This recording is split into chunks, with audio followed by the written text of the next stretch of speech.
ನೆನಪುಗಳು, ಸಿಹಿ ನೆನಪುಗಳು ಅಥವಾ ಕಹಿ ನೆನಪುಗಳು.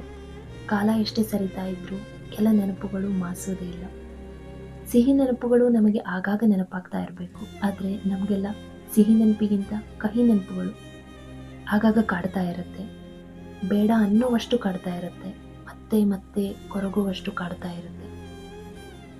ಈ ಸಿಹಿ ನೆನಪ ಪಾತ್ರಧಾರಿಗಳು ಎಲ್ಲೋ ಒಂದು ಕಡೆ ಇದ್ರೆ, ಕೈಗೆ ಸಿಗದಷ್ಟು ಕಣ್ಣಿಗೆ ಕಾಣಿಸದಷ್ಟು ದೂರ ಇದ್ರೆ, ಸಿಹಿ ನೆನಪುಗಳು ಕಹಿಯಾಗಿ ಉಳಿಯುತ್ತಲಿ, ಕಣ್ಣೀರ ಹನಿಗಳು ಕಣ್ಣಲ್ಲೇ ಅಡಗುತ್ತಲಿ.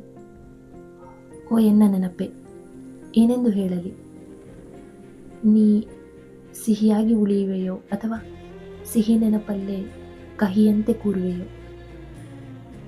ಸೊ ನಾವು ಆದಷ್ಟು ಸಿಹಿ ನೆನಪನ್ನೇ ಸಿಹಿಯಾಗಿ ಉಳಿಸ್ಕೊಳ್ಳೋಣ. ಯಾಕಂದರೆ ಲೈಫು ಇನ್ನೂ ಇದೆ. ಖುಷಿಯಾಗಿದೆ.